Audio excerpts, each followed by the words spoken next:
Um, my concept came from basically living and not just existing.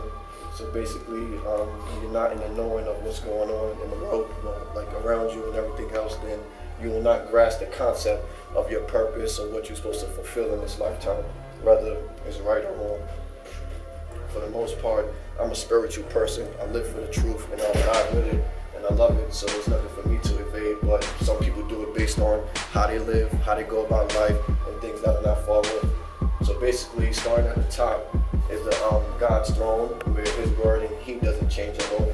But the fact that He's given, if you don't know how this world is set up, where your three enemies is basically your flesh, which would be like this.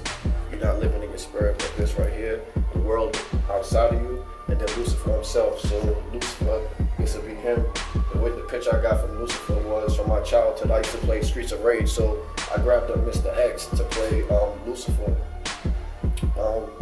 Basically, he has the chains and the shackles over the world. So basically, the chains and the shackles represent, like, you know what I mean? You're like you're trapped in. You don't really know what's going on till you like unlock this and unlock yourself. So to the left, which would be my right, I put Dr. Evil, because what he stands for was he was like a evil genius, pretty much. He took something which was universal and made something of it. Basically, he took his purpose where he wanted to go.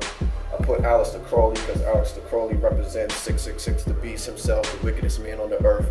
This is what a lot of people invoke today. If you don't know, a lot of your politicians, a lot of your favorite artists, from the Beatles down to probably Ronald Reagan and those not far off, they follow the teachings of Aleister Crowley, which is called the Lima. For the most part, this is a lot of people, and this is a lot of people that live like this today. They don't know what's going on.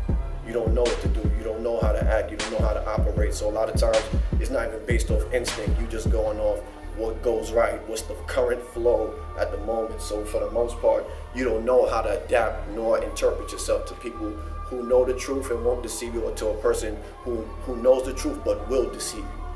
You're not open. So a lot of stuff that, like say, evil people could say, which could be intelligent, which they call the gnosis.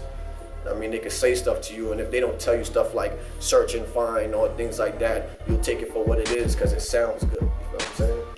Now, the people who live for truth, I pick my boy JFK not just because he's a playboy and all the things that are not far off from what I do, but for the most part, what he stood for, whether it was spiritual or just standing out, telling people the truth about the country that we live in nowadays.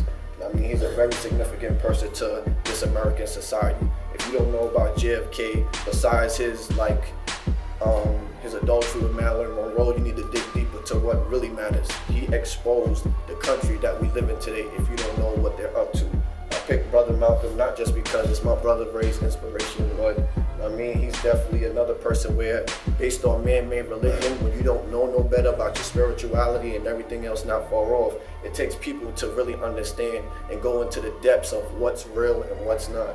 And Malcolm, he was from the research that I did with my brother Ray, who had a post up in his house where it's like, when he was part of the Nation of Islam, basically he felt like a zombie because he wasn't in the know and he was getting taught something, because he came from like inner world experience, just living, being like, I'm just existing. So when somebody comes to you and deceives you in an intelligent way, you don't know no better, because the way, like I said, they're giving it to you, it sounds so good.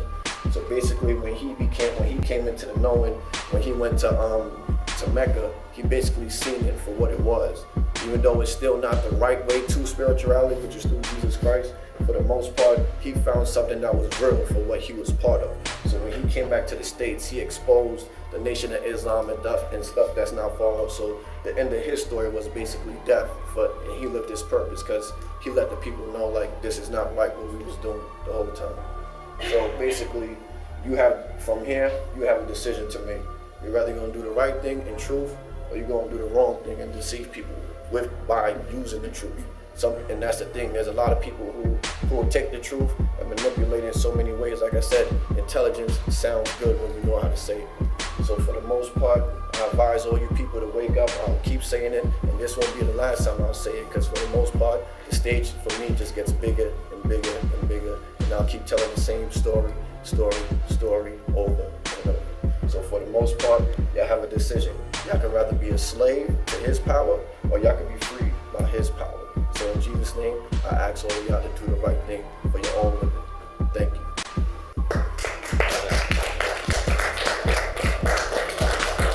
You know, in your speech and everything else.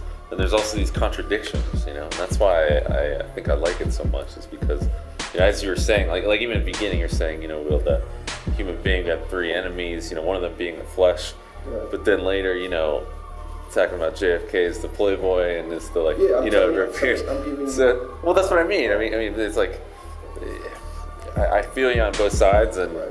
But it is a contradiction too, like even associating with that, and like, understandable, because at the same time I have to explain that we humans by nature do have certain things about us, you know what I'm saying? So for the most part, you cannot really characterize somebody without giving the full character of who they are and what they stand for. So basically, to both sides, he actually chose a side to stand on, regardless of what he put himself through.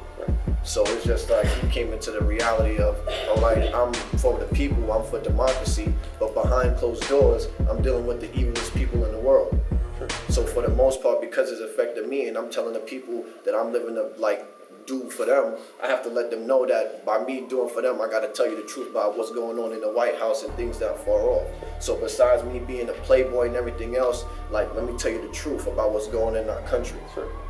Yeah, absolutely. You know so even Dr. Evil, you know, it's a comedy, you know, part of that show, but he represents, you know, something. Right. Streets of Rage, it's a game. Right. Well, I used to play it. And he's got that evil character, and then Malcolm X. There's all these sort of bits and pieces, you know. You got religion, video games, political figures, the unknown person, comedy. And it's all sort of meshed. And for some reason, it kind of makes sense, you know, that they're all together, you know, in some way, or that there's some glue to that, you know, in some way. So that's what I'm interested in, as far as like, how does this all, and as you illustrated, it all revolves around this idea, you know, of this broken world or in chains. And, yeah, so I see the glue there, you know, somehow. And that's what's interesting to me, is all these contradictions. You know. Yeah, basically that's what it is. Like, the thing about inspiration is you can get it from so many different places. Like, don't limit yourself. But the thing about inspiration is know what to do right with it. Sure. So for the most part, even from an evil person, you could get inspiration. Because like I said, the most evilest person could be the most intelligent. And now, like I said, wisdom and knowledge is universal. So it just depends on how you're going to use it. And the thing about what I love about knowledge and wisdom, not just because it's the 9 gifts of the Spirit given from God, but it's more so with His Word. I could defeat you with the truth itself, which would be His truth and the knowledge to go with it. That's not far off. So basically, you have no battle.